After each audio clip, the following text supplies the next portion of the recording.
porte d'appartement, un truc vraiment classique, hein, rien qui laissait sous-entendre la présence d'un établissement de nuit, d'un bar.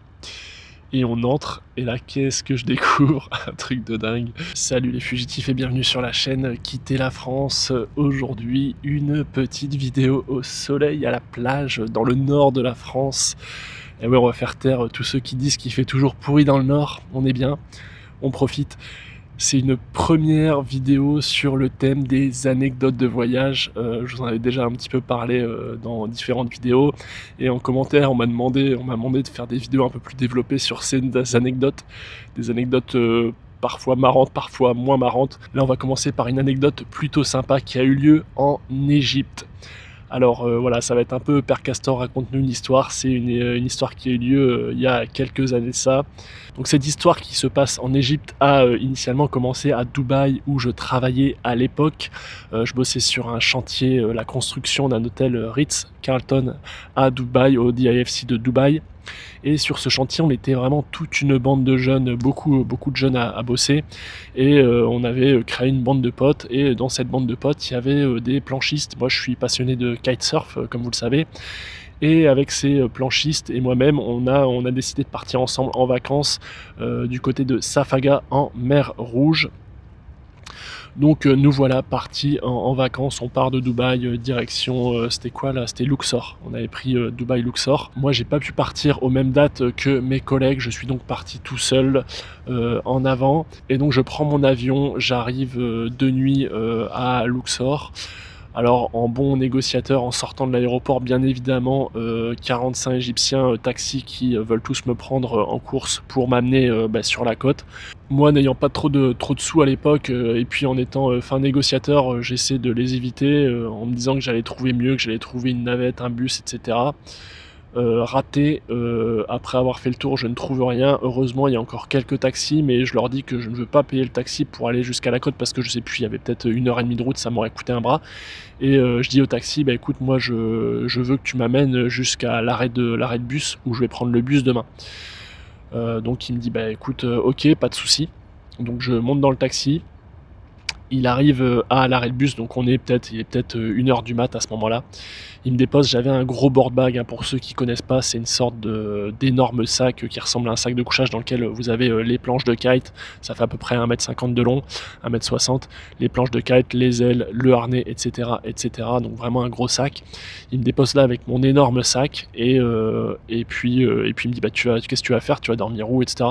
Je lui dis, bah écoute, moi à l'arrache, il fait bon, je vais dormir sur mon board bag. Ça faisait partie du plan qui, je vous l'accorde, était déjà un peu scabreux, un peu foireux. Je m'étais dit non, je le fais à la route, je le fais à l'économie, je dors sur le board bag, de toute façon je dors quelques heures et le lendemain je savais qu'il y avait un bus à peut-être 6h du mat. Donc voilà, je me dis je vais comater sur le sac et ce sera bien. Le chauffeur de taxi me demande si ça me dit d'aller manger un bout. Effectivement, j'avais pas mangé depuis un moment, j'avais mangé l'après-midi à Dubaï. Et donc je lui dis bon allez vas-y c'est parti, mais je lui dis mais on va trouver où un truc ouvert cette heure-ci? Il fait ah, t'inquiète pas, de toute façon j'ai bien compris dès que je suis arrivé en Égypte qu'il y avait aucun problème, il y avait que des solutions et ils sont très très forts pour ça. Ça permet aussi d'ailleurs d'ouvrir son esprit à ce niveau-là. En France on a plutôt tendance à vouloir chercher les problèmes, à se mettre des barrières, alors que ailleurs on a tendance à chercher des solutions, à voir comment les résoudre. Et donc la logique mentale, la gymnastique mentale est beaucoup plus positive finalement. C'est d'ailleurs celle que j'ai adoptée aujourd'hui, hein. Dès qu'il y a un truc qui est pas possible, je cherche à trouver la solution pour le rendre possible. Et le plus souvent ça marche. Bref, parenthèse refermée, donc il me dit on va trouver un resto. Il m'amène devant un bâtiment, devant une gargote, un truc qui franchement on n'aurait pas vraiment envie de rentrer dedans, mais bon il sonne, il y a un pote à lui qui ouvre, il était quoi, ouais 1h, enfin bon c'était au milieu de la nuit. Le gars il ouvre son petit resto, donc je suis avec le taxi, on est qu'à deux dans le resto, on est posé et le gars il rouvre la cuisine, il commence à cuisiner. Moi forcément je bitais rien au menu, donc je fais confiance. Grosse erreur, je fais confiance en disant bah écoute vas-y prends un truc pour nous deux, tu vois, en grand prince. Je lui dis mon mec est sympa, il m'a amené dans le resto. Commande-nous un truc, finalement je sais même plus ce qu'on avait bouffé, enfin on a mangé des trucs, c'était pas dégueulasse. Par contre j'étais en mode prière dans ma tête en me disant putain je commence fort, je commence dans un resto qui est pas des plus clean et je vais me taper une tourista, une chiasse alsacienne dès le début, je vais être en PLS déshydraté, c'est top, mais bon, je suis dans le flow, je me dis que voilà c'est une expérience unique et effectivement c'était une expérience unique à vivre. On mange notre repas, c'est cool. On discute tant bien que mal, un peu en anglais, un peu à l'arrache.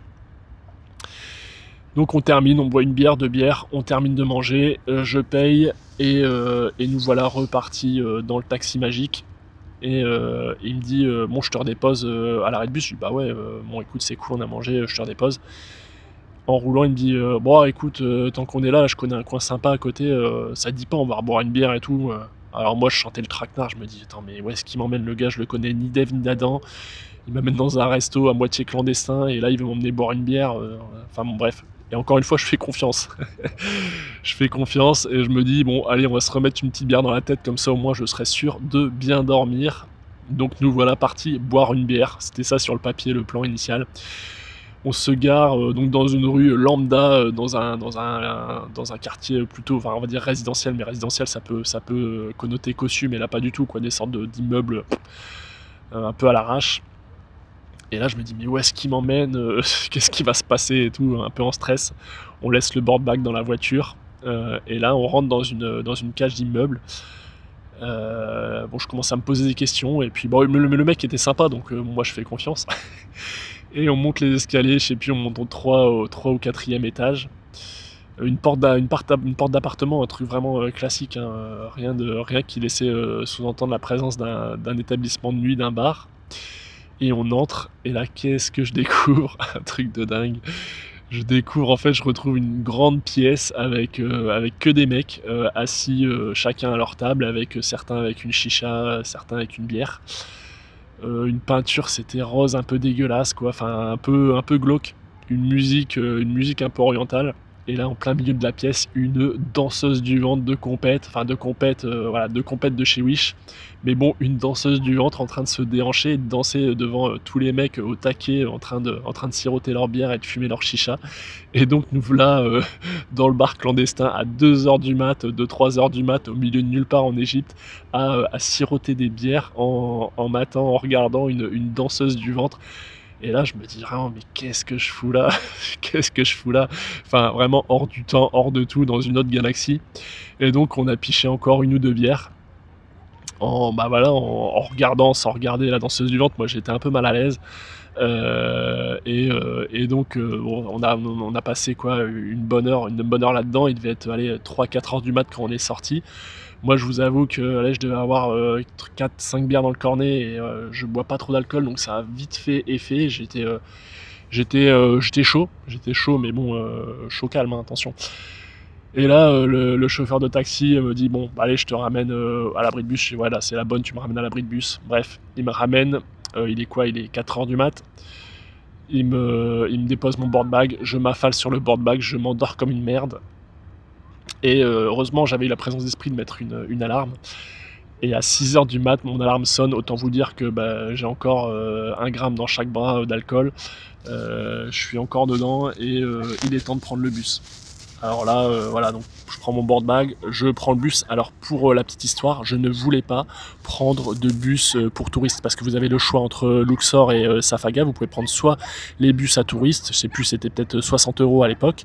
Pour traverser, c'est des bus qui se déplacent par convoi.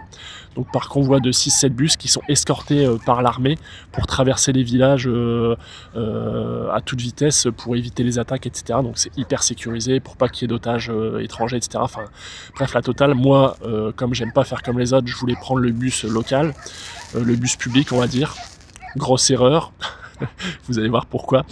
Grosse erreur. Donc je prends mes billets de bus, enfin mon billet de bus en l'occurrence. Je charge le board bag dans la soute en croisant les doigts pour qu'un arrêt on me le tire pas.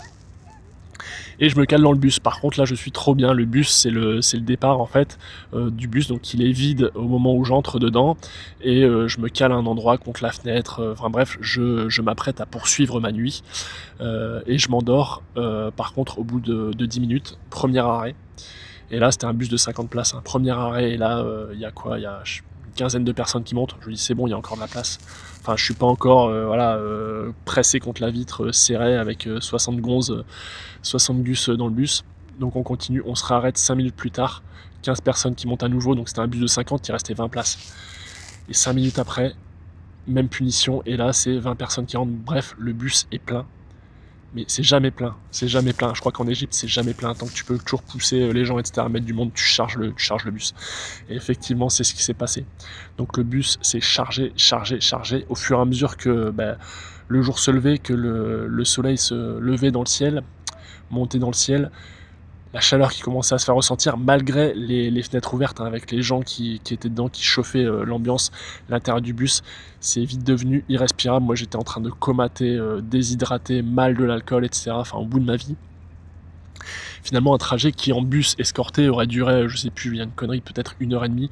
Là je crois que j'ai mangé 4 heures de bus. Et en fait dans tous les villages, on était quasiment tout le temps stoppé parce que le village était à chaque fois, les villages étaient paralysés par les passages de bus prioritaires, de ces fameux bus de touristes. Donc tu m'étonnes après qu'il y ait des enlèvements et qu'il y ait des kidnappings d'étrangers, parce que ouais, au final ces convois cassent les couilles des villages en bloquant tout à leur passage. Enfin bref, donc j'ai fait ces 3-4 heures de bus dans la chaleur, ça sentait pas super bon, il y avait vachement de monde, tout le monde qui transpirait, enfin bref, c'était un capharnaüm complet dans le bus.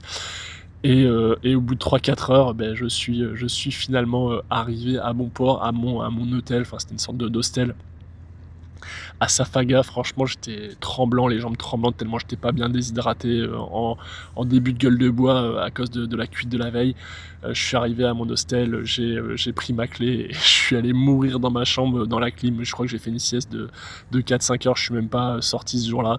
J'ai juste récupéré et mes potes arrivaient le soir même pour commencer cette semaine de kite et de planche à voile à Safaga. Donc voilà, c'était la petite histoire, rien de fou, mais maintenant j'en rigole et je suis super content d'avoir vécu ce moment-là, parce que sur le papier au début ça s'annonçait vraiment pas terrible. Je me disais que j'allais vraiment passer un sale quart d'heure, un sale moment, et puis finalement j'en ai chié, mais je vais pas dire que je l'ai voulu, mais j'ai poussé à la connerie, quoi. J'ai voulu prendre le bus public, j'ai voulu en faire ma tête, mais en tout cas voilà, j'aurais jamais vécu la soirée avec la danseuse du ventre, j'aurais jamais vécu ce resto privatisé avec le chauffeur de taxi. Ça m'a mis des souvenirs plein la tête, et c'est génial pour ça, parce que c'est de l'imprévu pur. Ça vous fait sortir de votre zone de confort, ça vous fait vous adapter, vous apprendre à prendre les choses du bon côté, à trouver des solutions. Il y a toujours des solutions, et donc voilà, donc c'était la première anecdote de voyage que je vous partage. Je sais même pas si j'ai déjà raconté à ma mère et à mon père, à mes parents, à ma famille, ce truc là. Donc voilà, vous êtes peut-être ceux qui entendaient cette histoire en exclusivité. J'espère qu'elle vous aura plu. N'hésitez pas à commenter si ça vous a plu, savoir si vous avez des questions particulières sur cette petite anecdote, savoir si vous aussi vous avez peut-être vécu ce genre de truc, partagez-le en dessous, ça peut tous nous faire marrer, je pense.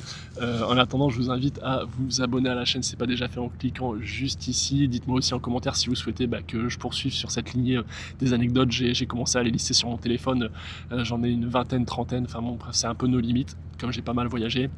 En attendant, je vous souhaite à tous une très bonne soirée, je vous dis à bientôt de l'autre côté de la frontière. Vive la République et vive la France.